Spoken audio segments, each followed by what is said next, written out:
नमस्कार मित्रांनो, आजचा दिवस अत्यंत पवित्र आणि पुण्यदायी मानला जातो.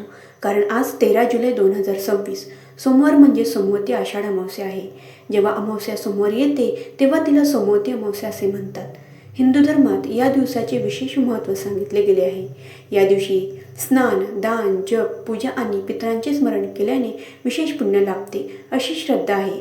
आजच्या या व्हिडिओमध्ये आपण जाणून घेणार आहोत सोमवती आषाढ अमावस्येचे महत्त्व, कोणती पूजा करावी, कोणते उपाय करावेत, काय टाळावे आणि या दिवशी कोणत्या मंत्राचा जप करावा. चला तर मग सुरुवात करूया. सर्वप्रथम जाणून घेऊया या दिवसाचे महत्त्व. अमावस्या ही पितरांना समर्पित तिथी मानली जाते. तर सोमवार हा भगवान शिवांचा दिवस आहे. त्यामुळे सोमवती अमावस्येला भगवान शिव, माता पार्वती आणि पितरांची पूजा केल्याने जीवनातील अनेक अडचणी दूर होतात अशी श्रद्धा आहे.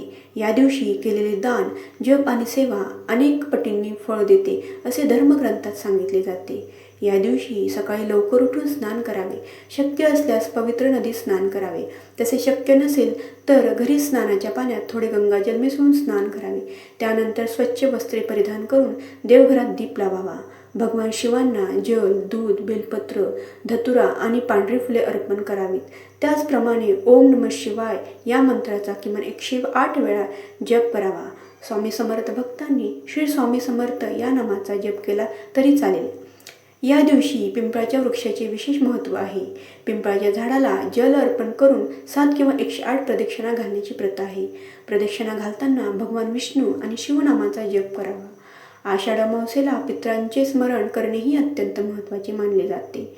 आपल्या पूर्वजांच्या नावाने अन्नदान, वस्त्रदान किंवा गरजूंना मदत केल्यास त्याचे आशीर्वाद मिळतात अशी श्रद्धा आहे. आता जाणून घेऊया या दिवशी कोणते दान करावे. अन्नदान, काळे तीळ, तांदूळ, छत्री, वस्त्रे, फळे, धान्य, गूळ तसेच गरीब आणि गरजू व्यक्तींना भोजन देणे अत्यंत पुण्यकारक मानले जाते. आता पाहूया कोणत्या गोष्टी टाळाव्यात.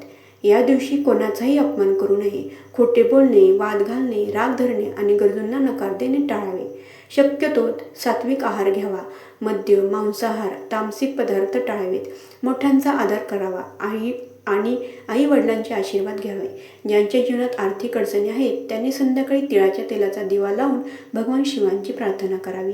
मनापासून केलेली प्रार्थना सकारात्मक ऊर्जा निर्माण करते आणि मनाला शांतता देते. विवाहित महिलांसाठीही सोमवती अमावस्येला विशेष महत्त्व आहे. अनेक महिला आपल्या पतीच्या दीर्घायुष्यासाठी आणि कुटुंबाच्या सुखसमृद्धीसाठी व्रत करतात. श्रद्धा आणि भक्तिभावनेने केलेली पूजा मनाला समाधान देते. या दिवशी तुम्ही हा छोटासा मंत्रही म्हणू शकता. ओम नमः शिवाय. लक्षात ठेवा, पूजा करताना सर्वात महत्त्वाची गोष्ट म्हणजे मनातली श्रद्धा. मोठे विधी केले नाही तरी चालतील, पण मनापासून केलेली प्रार्थना आणि चांगले कर्म हेच खरे पुण्य आहे.